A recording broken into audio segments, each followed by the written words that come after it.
All right, Joel Gausten here from joelgausten.com.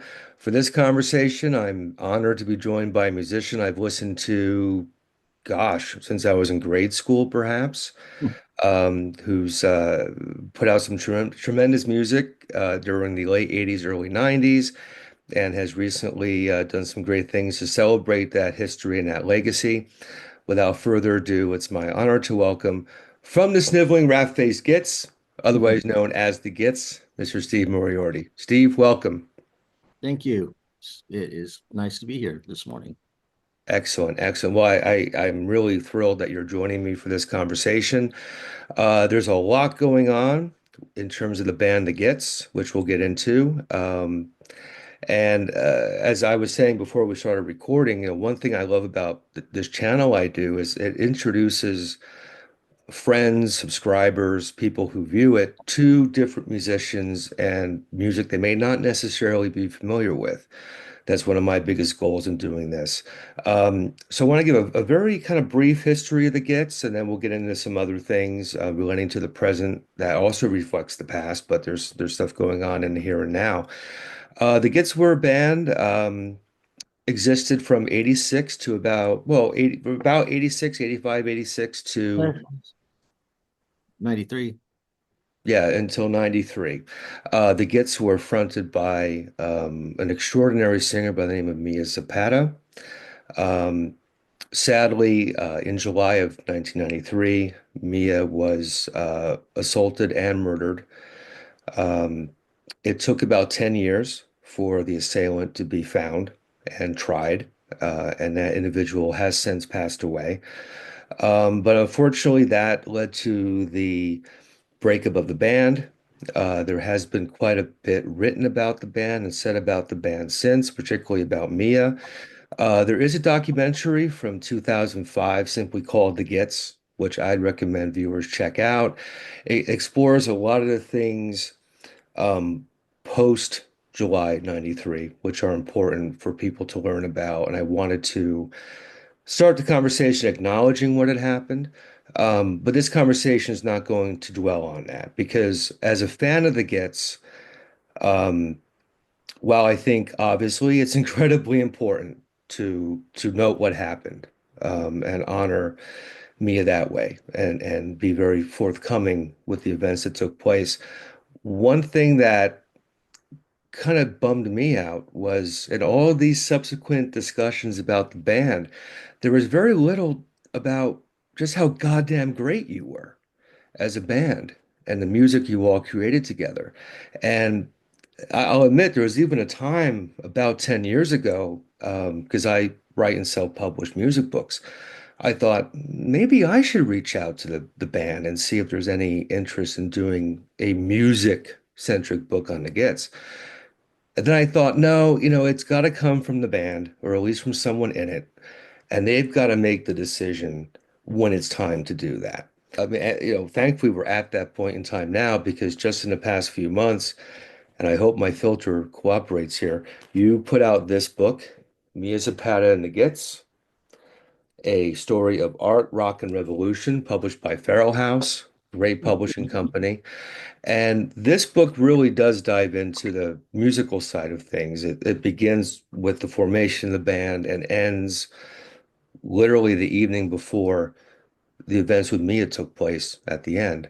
So it gives a musical perspective of the band's history, which I am so happy to read because I've been dying to know so much about this. So I finished the book this morning. It's been an absolute thrill to experience.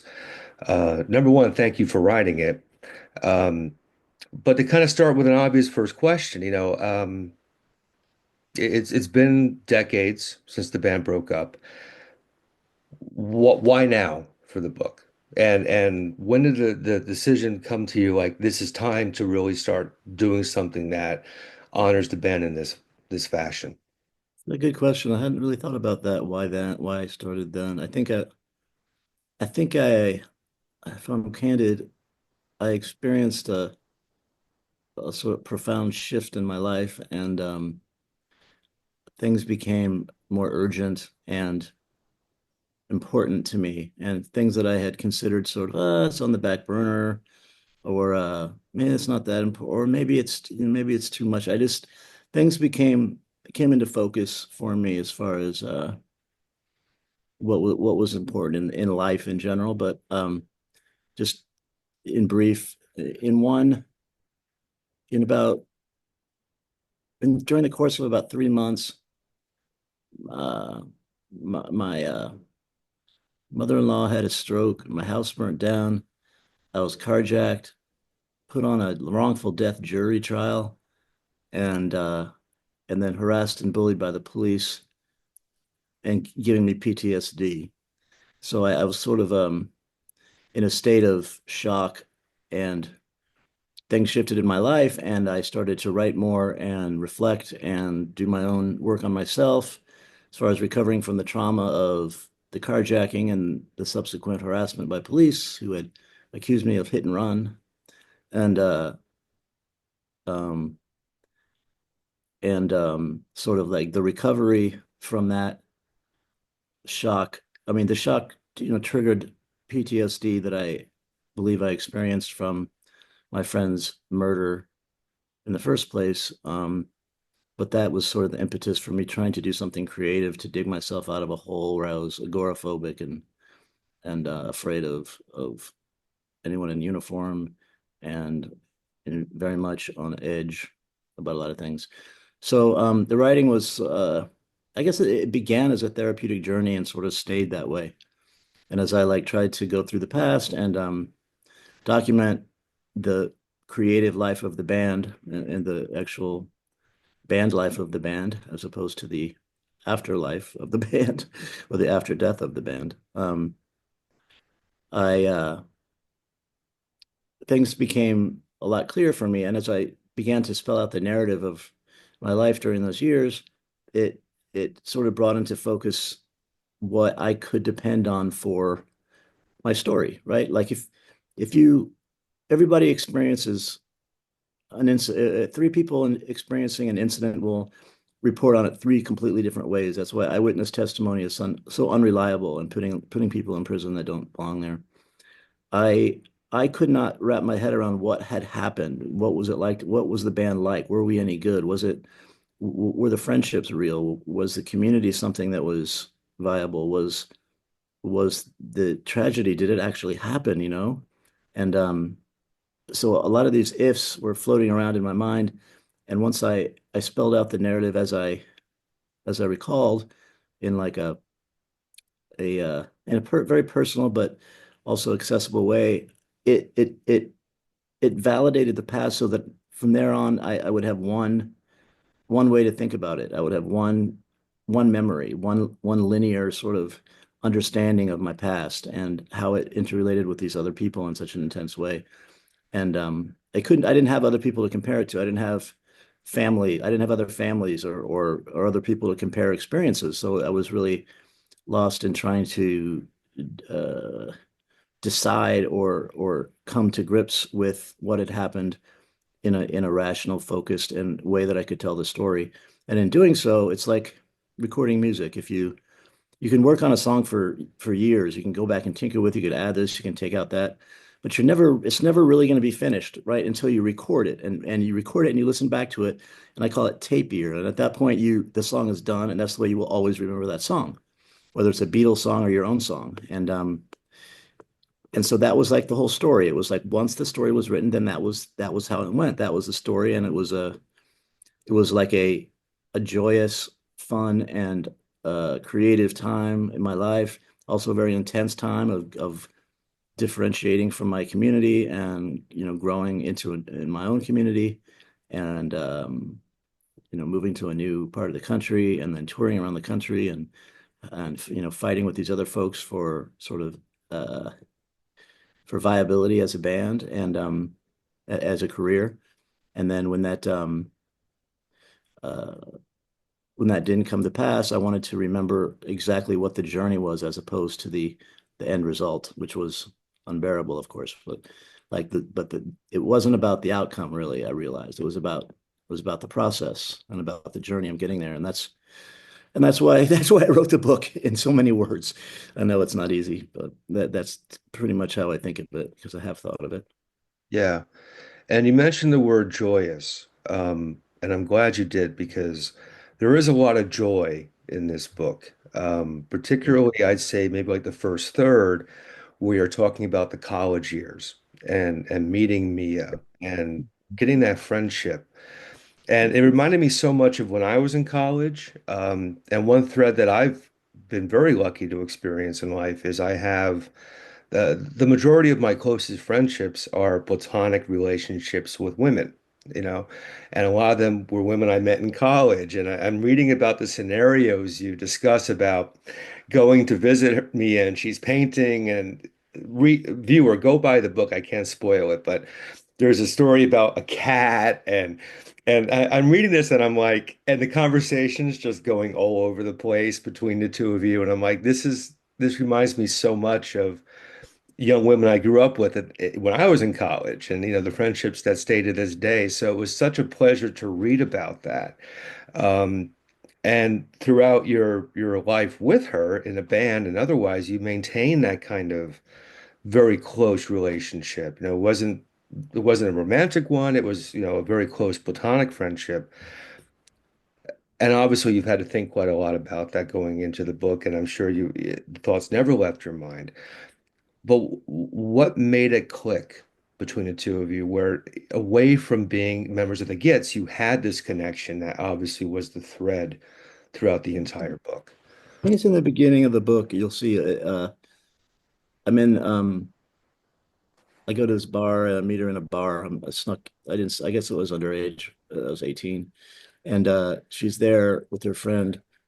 And I meet her, and she asks what I do, not what I'm going to study, but what do I do? Like, and I'd never been asked that question before. And I said, I don't know. I guess I'm a drummer. And she said, "Oh, you're an artist." And that's the first time anyone I'd ever considered myself an artist.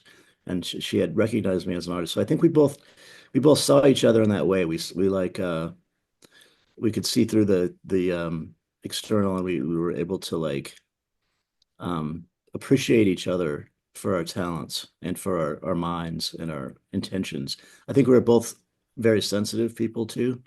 So we were empathic and probably felt a lot of other people's sort of pain. And I loved the way she was able to articulate that in words. I admired it so much. And to this day, I can't write a song, you know.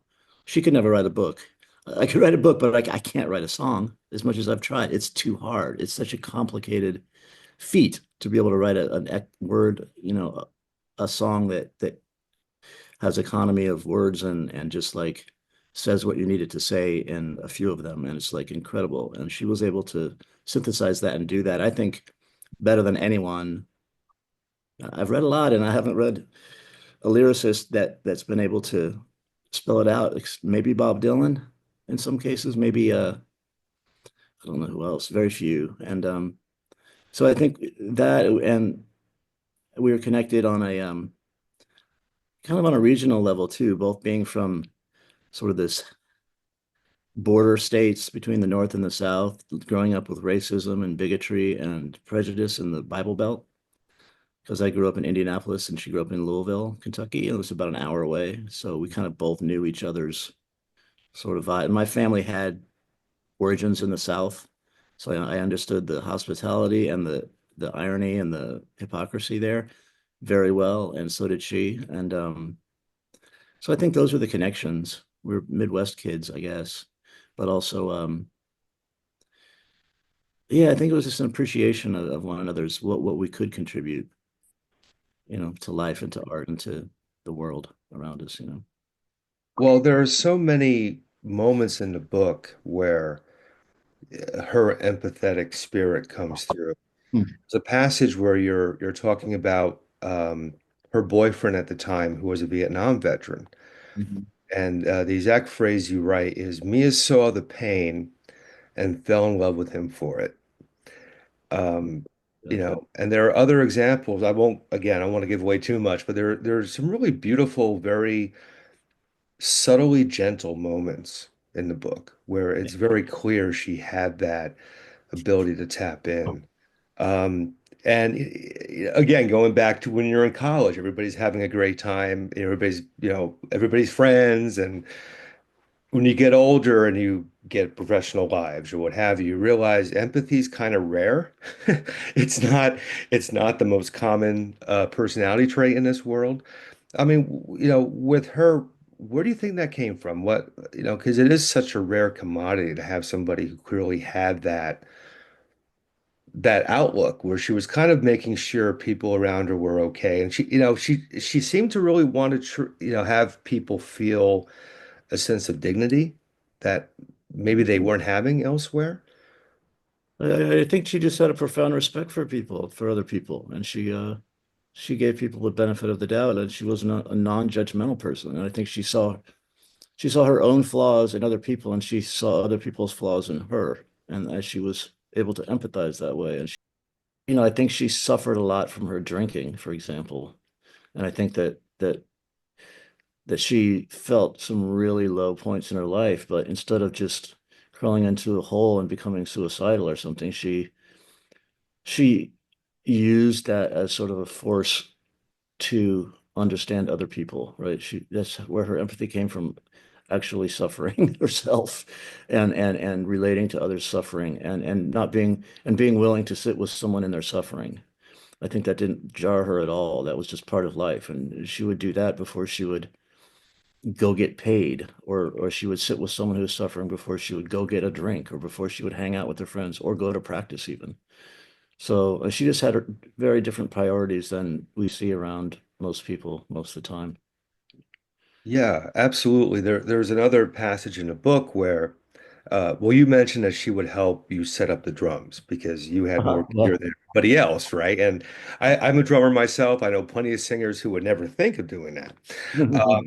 But there was a show you guys had played with another band whose drummer had actually been assaulted earlier that evening, and his jaw's all wired up, and the guy's a mess. He still did the show. Yeah. So she's helping him set up, and she explains to you that she can't help you because Oh she yeah. can't because he's all mangled. Yeah, Yeah. needed help. Yeah, he got jumped on is playing a show with Nirvana, and this other band was very excited to play, but the drummer wasn't showing up, and she rushed in at the last minute, having been jumped by a gang and beaten the bat or something, and had a broken. His jaw was wired shut. He had gone to the emergency room, but still, he came to play the show anyway. So he escaped the emergency room uh, against medical advice and came to play the show with a broken jaw. It was horrific actually, but Mia had helped him with his gear, and I was happy that she did. Yeah, he was a mess. He was. Uh, for me, growing up on the East Coast and reading about what was quickly becoming that Seattle scene, I remember even late 80s, early 90s, pre-Nevermind. There were Yeah, these little like bubblings happening. Like you read about Soundgarden and you knew about these bands and yeah, that's right. Mudhoney had put out their singles and stuff. What really surprised me in the book that I'd never knew about was there was a time when Washington was very oppressive and restrictive when it came to live independent music, which was really a shock to me. Tell me a little bit about that because I was really kind of stunned to know there was all these I'm glad signs and I'm glad I mentioned that. Well, when we arrived to Seattle, it was not a good scene. It was like 89 or so, summer of 89. And yeah, there was the liquor was controlled by the state, and there were state liquor stores that were only open certain hours. And but bars were very restricted too. So you'd see this I think as a result you saw this intense alcoholic scene where people would during a few hours at night would not be able to get alcohol, so they'd be on the street. I think they'd be breaking into cars or just like uncomfortable and doing things illegally. But the liquor board, the state liquor board, was controlled by a few older guys, a few old farts, and I think they had clubs and people on the pay. They I think they would extort, you know, money from places. And but one thing they didn't like is live music because I guess it would cause noise complaints in neighborhoods or businesses, and it was very over pro business and things. And So no bars or clubs, especially not all ages places, would dare to have music. So when there was a show, everyone would show up to it because it was so rare and it was so hard to keep going. If you had a venue would open and would close down and after a sh single show or two shows because the cops would close in on them, they would have a decibel reader and they would go outside the club in the street and try to read even if the traffic was louder than the club, they would hold it up to try to bust the club. And uh, when we moved there, there was maybe two bars in the whole city of 500,000 people, three-quarters of a million people. There were two places to play live music. One was on a Tuesday, Wednesday night, the Vogue, and the other was Squid Row, which was a little tiny club in Capitol Hill that held about 40 people. And all the bands would vie for those two clubs. And we found ourselves vying for shows at those two clubs. About a year later, a few sort of pioneers in the scene who had been in other scenes, like in Minneapolis or other cities, were moved to Seattle and they started to look into starting new clubs and they kept running into these regulations of the state liquor board and all these that you need a cabaret license, which was very expensive, and you couldn't buy one. It had to be passed down from another bar that would close. So, and then if you had a cabaret license, you wouldn't give it up, even if you didn't have any kind of music or entertainment there because it was valuable. You wanted to hold on to it. If you sold your bar, you wanted to sell your license with it. So as a result, there were so many regulations that no one dared to have live music, and so it was a lot of basement parties and a lot of practicing in practice spaces and warehouse parties occasionally when they could people could put them together. But there were no venues in which to play, and more people were moving there. I think it was just ended up being a target for young people, in the early 20s to establish themselves, and it was pre.com industries. It was just very like kind of an odd place to even want to move to. I think the music actually started to really attract people in the early 90s. And you'd go down the street and you'd think, gosh, it's a really young city. Everyone's 25 years old and trying to look hip on the street and stuff. So I guess the question about it was very oppressive also because the atmosphere in music right then, if you remember, Tipper Gore, Al Gore's wife, had established the PMRC, which was the Parent Something Music PM Parents Music Resource Center.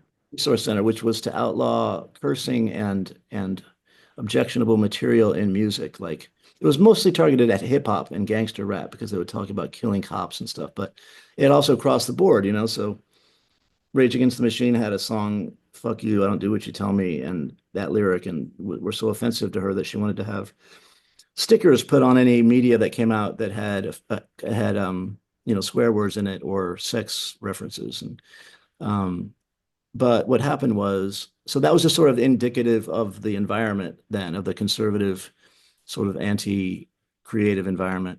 But Seattle was isolated in the Northwest and 4 hours to the nearest city, which was Portland, and 14 to San Francisco. And so Seattle pretty much, the police were very oppressive and they had sort of they were up there in a vacuum without much oversight. So they did what they wanted. Hmm. That's also why Seattle had one of the first anarchist general strikes in the whole country because it was isolated up there and the labor unions were sort of on their own and not really getting wind of what was happening in other places in the country. And so they decided they wanted to have a strike. They were able to pull off a general strike in all the city. I think it was in 1910 or something, maybe before. Hmm. But I don't know, that isolation had an effect. And for a while, so when the country and uh, and the music industry was more conservative, it became way more conservative than that even. So it wasn't until the 90s that uh, bands like Pearl Jam actually and Nirvana started really bringing in a lot of money to the city that they kind of retooled and were like, oh, wait a minute, this is an economic boom for the city. We need to support this more. And then musicians and club bookers and different people in the music scene started to permeate the school boards and city council seats and started to try to elect friendly people to the city council. They were very smart about it and intentional about swaying the politics more towards creatives and the music industry, and they did so. And now there'll be city council people proclaiming that they love music and they love grunge and they love rock and punk. And there's even a Joe Strummer Day in Seattle now, a citywide holiday called the Joe Strummer Day or the Clash Day. Um, you get in the airport and there's this big giant screens of people playing rock music, and they've sort of embraced embraced music in a commercial way, which I'm fine with, you know. Um, the KEXP is a radio station there. It was one of the first to go digital and one of the first to broadcast internationally, you know, online. And they've even opened a terrestrial radio station in San Francisco for the first time. So it's like a college radio station gone wild, really. Um, and and then some music, some sort of money pioneers like Paul Allen of Microsoft uh, decided that he was in love with music and Jimi Hendrix in particular. So he hired employed Frank Gehry, the famous architect, to build a museum just for his Jimi Hendrix memorabilia to start with. It was called the Jimi Hendrix Museum, or the Experience Music Project, when it opened. And Frank Gehry, if you don't know, like designed the Getty and the new Getty Museum in Bilbao, and or the Museum of Modern Art and various like iconic buildings across the world. Um, he had so much money that he wanted to do that, and so there was a huge like Northwest exhibit. So here we are. It was 1995, about I think. He had uh, as he was these entrepreneurs were sort of developing the city, they incorporated music into their development because that's what they were into. And I think it was, I guess in the 90s was really the first generation of boomers who had done well and had grown up on rock and roll, sort of came into their own financially and politically in the country and in the world. So I think we were seeing people that like their introduction to music was Jimi Hendrix. And my parents' introduction to music, my parents were into big band and swing from the 40s and 50s. So it just, there was a real delineation in interests. And I think that that started to shift in the 90s towards more rock and roll generation of people. I think that's one of the basic things, but I don't know. I'm really off topic by now, I'm sure. Well, I guess it was maybe 8 or 9 years ago. I was in Seattle for work. So I arrived at the airport. I don't know where in the airport it was, but I was going down the escalator, and right at the bottom was the Sub Pop store. Which at first I'm like, there's a Sub Pop. Of course, there's a Sub Pop store, you know. So I go in there and I walk in, and what's the first thing I see on the wall but Frenching the Bully on vinyl? Oh, that was recently? Oh God, it had to have been close to a decade ago. Oh, they had our records. That's interesting because we were never on the label. Hmm. Yeah, I guess they were selling anything that was kind of like from Like, that yeah, area. yeah. Hmm. But it was kind of cool for me. I'm like, wow, this is very interesting. It's like the CBGB's restaurant at the Newark airport. You're kind of like, Yeah. huh, this is, how interesting history changes the narrative sometimes. And um, so I thought that was kind of an interesting factoid in the book because I had no idea. I just thought it was always this mecca of awesomeness, and to read Um, that there. a lot of homelessness. Like I live in Oakland, and the homelessness is absolutely scary, out of control. It's like Escape from New York, you know? Hmm, Uh, but it was like that in Seattle in the 90s. It was like really high unemployment. There were a lot of people living on the street, a lot of Native American folks, you know, sort of lost and wandering uh, alcoholic in the street. Um, it was kind of a scary place. The crack epidemic was in full swing. So there was not, it was, it, I remember being fairly, really on edge walking around the streets at night there, even with friends. It was hmm, dark, a lot of closed, shuttered buildings. It reminded me of Detroit yeah, when I was there in the 80s with another band. And then it just quickly started developing to the point now that I lose my directions because I don't recognize any of the buildings anymore because it's just they've been raised and new things planted there. Um, yeah. yeah, yeah. It's kind of like in a weird way. I'm from like that New York scene in the 90s, so I was playing Mhm. CBs a lot, and to go there now, and it's very she on the Bowery. There's a The Lower East 7-Eleven Side. nearby, and there's an open ATM on the street. It's like you would never have seen that 30 years ago. Just a heroin dealer. Yeah, exactly. Um, despite all that, obviously, the Seattle thing became the Seattle thing in the 90s, and all those bands were, a lot of them became very culturally significant, sold a lot of records. In many ways, the Gits were kind of outliers to that. You were associated with the scene, but One thing I thought was very cool was you were still kind of like that cool underground band amidst this greater scene at the time, um, which I always found kind of puzzling, because I always thought, the band was as good, if not better, than some of the bands that were really the marquee groups at the time. And you mentioned some things in the book that, seemed kind of odd to you as well, that the Gits were sort of off that immediate radar for a lot of people. In hindsight, what do you think it was that kind of kept you at that place? Was it A few was it the things. There sound were of a the few band? things. There were a few things because I think there were, of course, there's always politics in a small scene. So I don't know what they were, but I know that some people found us intimidating and our sort of punk rock attitude was a little more than people were used to. And um, we uh, we played a lot faster than most bands. Besides a few, we played up-tempo songs. We had a female in the band. There was a woman lead singer, and that was so unusual at the time. There was one band on Sub Pop Records that on that label that had women in it, and it was all female. They were called Dickless, and they were almost like booked as a novelty act, even though they were really good. But none of the other bands had a single female member, so there was the sexism for sure, and also at the point that Sub Pop approached us to do a single in the 90s, early 91 it probably was. Nirvana, Sub Pop was on the verge of bankruptcy. The owner told me, he said, I would love to do a record with you guys, but we don't even have money to do a single right now. Mm, We're about to go on bankrupt. That was about a month prior to Nevermind by Nirvana selling 16 million records in a week or whatever it was in a month or something. yeah. Um, so I think there was that. Like we just came in at the wrong time.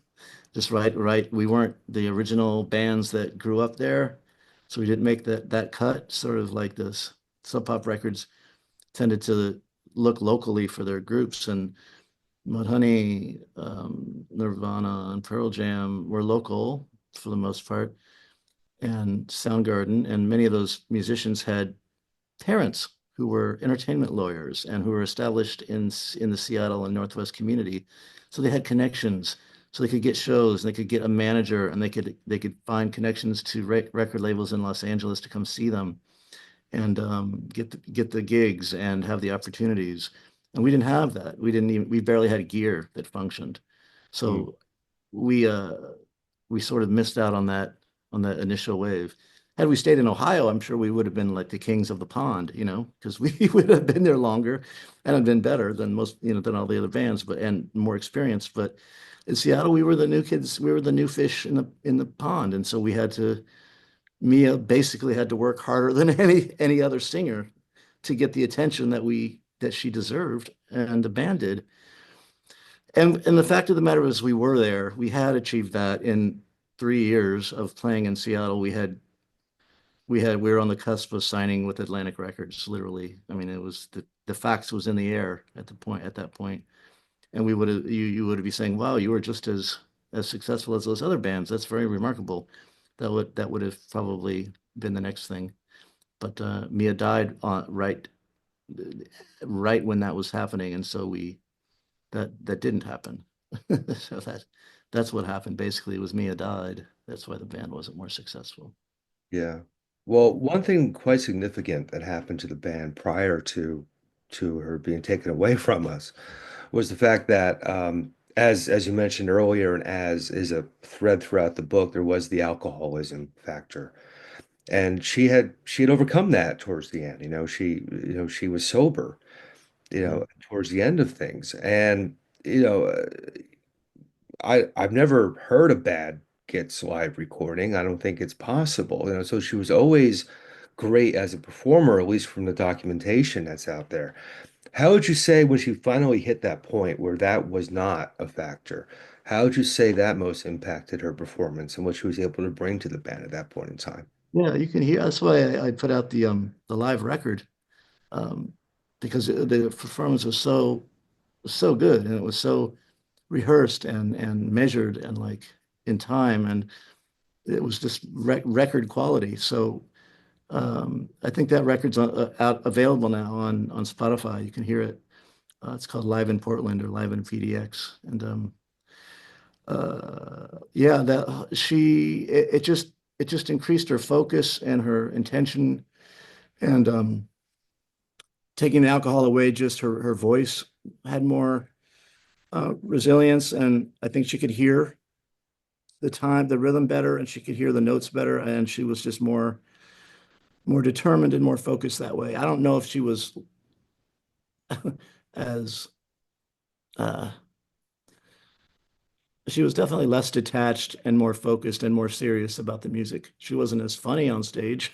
I think it was a struggle for her to be in a crowd of people like that because she was highly sensitive, and I think alcohol helped mute that a little bit, the attention and from being sort of in the subjected to public scrutiny that, of being on stage and leading a band. And it's not like most of the places we played didn't have a dressing room that you could escape to. You just wander around in the crowd until you got to go home. Right. And so you were always subjected to people coming up to you and trying to talk to you or pull on your coat or, buy you a drink or steal your drink or whatever. So it was, and that was the other thing. She was around so much alcohol. I don't know how she did it really for that last tour, how she was able to maintain uh, her sobriety. I mean, most of us, we were all we were all heading towards. We were all very serious about the music, so we didn't want alcohol to interfere with that or anything else. So we had become very serious about it, and we wanted to sound good and present well, and we were professional, and we that didn't mix well with being professional anymore. So it was becoming phased out as a group, I think. I Yeah. was phasing out. Andy had quit drinking entirely, and Mia quit there in the last 6 weeks of the band. So what Yeah. doesn't kill you makes you stronger, and I think that alcohol didn't kill us. It eliminated, made us stronger. Yeah, absolutely. And I remember being a young kid, reading zines and getting record catalogs at that time, pre all of this, right? You'd have the newspaper print on your fingers and reading about all the bands. And I was reading about the Gits and I was listening to the Gits, and I'll never forget that promo shot. And I can't do it proper justice, but she's like sinking in her cheeks I and don't the say faces, silly faces. Yeah. yeah, which is one of my all-time favorite band promo shots ever. But it was very clear things were like about to happen. Nobody was Huh. you don't know what the about to happen necessarily was, but like the name was coming up all the time, and Yes, that other right. bands as well. There was 7 Year Bitch, and bands from that scene. And kind of leading into what I think is a beautiful anecdote in the book, Tim Sommer from Atlantic Records, takes you all out to some, fancy schmancy place in LA. He's trying to talk to you about the future. And Mia excuses herself and then comes back, and you later reveal in the book, she had called her father and said, I don't want to be like a moocher. This guy's with us at this restaurant. I don't have any money. Can you maybe give the waitress the credit card number or what have you? Which is just kind of a cute story because her father said, no, this is Los Angeles. This is kind of how it is. Like they want to pay, they want to buy you lunch. Yeah. So, things were kind of, moving in that direction. Obviously, things were halted in that respect. Um, but one thing I find beautiful is, the music is still appreciated by people, and as I said at the very beginning of this conversation, that's what this book honors. And there's a beautiful moment in the book where you talk about some of the fan reactions you've had from people and people who've talked to you about their experiences. And, certainly I'd have to imagine you and you've had to think about what is the Gits legacy, because you didn't have the ability to answer that next question, what was going to happen next. So you have what you have. What is the Yeah. Gits legacy? And you talk about a gentleman who told you he had decided to take his own life and to hide the sound of what he was about to do. He put on Second Skin by the Gits. And by the time the song ended, he decided to live and not kill himself. That's true. Yeah. That's the Gits, man. And that's the Gits not just for that guy, but it's the Gits for a lot of people. You It know, is. For the more right than one. music will save your ass. And, your stuff has definitely done that, myself included, many times. And that doesn't have to do with what happened in July of 93. It has to do with what you guys did before that point. Um, so the kind of conclude a bit on that note is, you've had to look back so much over the years. Um, what for you is the greatest legacy of the band? Maybe that guy's life, or uh, yeah, I think the fact that it still resonates with people today, and that there's even interest in re-releasing the music again. And you're doing this podcast right now. I mean, that's been my mission and my goal since she passed, is just to keep the music alive and to keep her memory alive and to establish Mia in the pantheon of great musicians in this country, in this world. Like, I think she's truly one of the greatest singers and lyricists of our time. I'm not the only one that says it.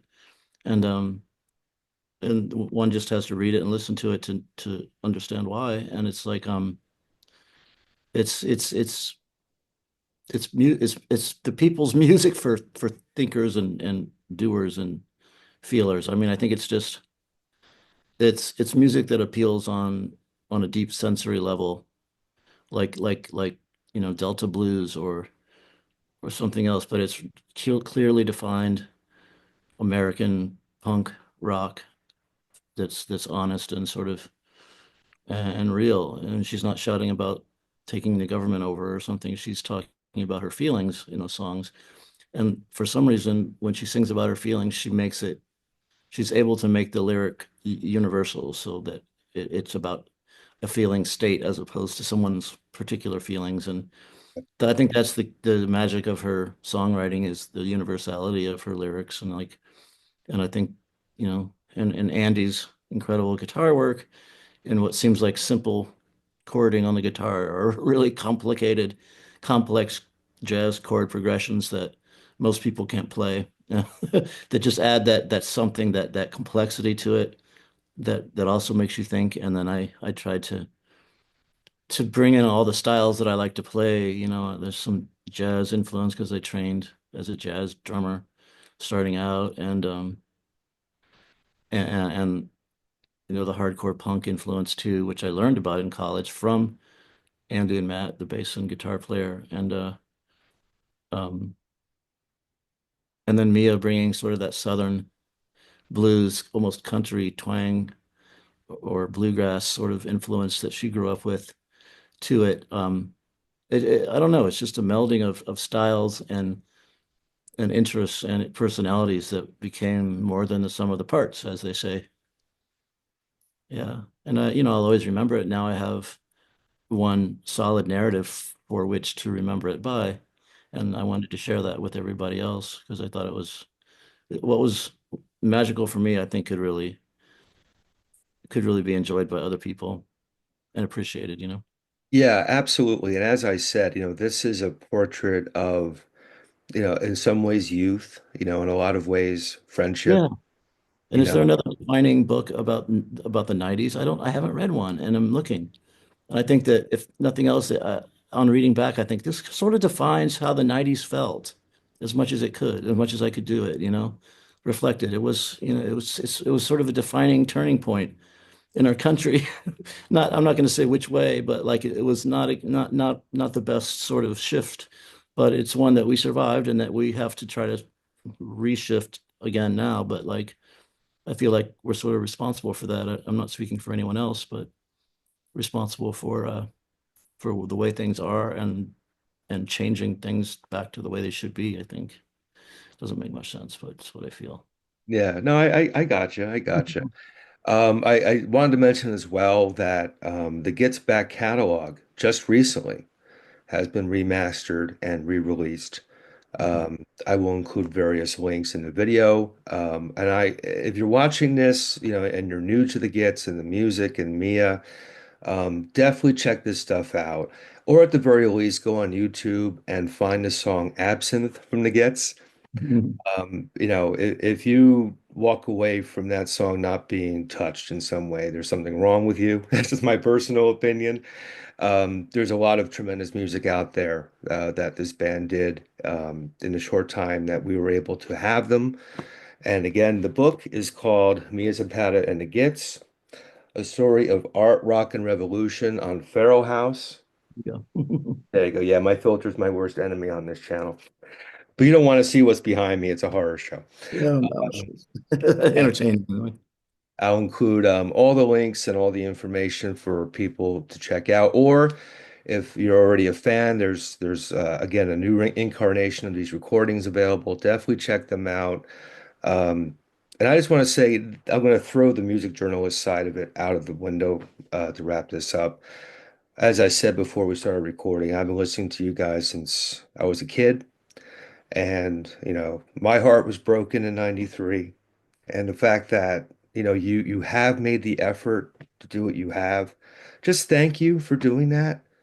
This is Well, important music. It's meaningful music and it needs to be heard. And I know doing a book means doing stuff like this and having certain narratives come up again and again. And I know I can imagine that's, a trying thing. So, that's what I'm doing here. That's what I want to do. That's why I wrote it. So it's yeah. all Well, in part. I appreciate you. Yeah. yeah, I appreciate that you did it, and it's a nice standing document of music that meant a hell of a lot to people, myself included. So, um, just it's been a pleasure talking to you. I wish you the very best with the book and anything that may come in the future regarding the Gits. Um, and just a wonderful life and a very content life. And again, it's a pleasure reading this, pleasure talking to you, and perhaps our paths will cross again soon. I'll mention too, we can edit it in, I guess, that the Frenching the Bully, the first album that Absinthe is on, it's being re-released on vinyl on January 31st is the release date. And depending on how that sells, then they'll release the other records on vinyl as they go. They're also all out on digital now on Yeah. Spotify and everywhere else, to buy or to download for free. Yeah. Yeah. Well, I hope the vinyl reaches the other releases as well. Yeah. So again, the viewer, you have a responsibility to get this stuff because we want to see it continue in a fresh form in the here and now. Vinyl sounds better. Yeah, always does. I got my vinyl copy back there. I got to get the other one. Oh, wow. That's a valuable one, I think. Yeah. So I got to Yeah. get the upgrade. Yeah. But Yeah. again, Steve, really, thank you so much. I really do appreciate it. Thanks, Joel.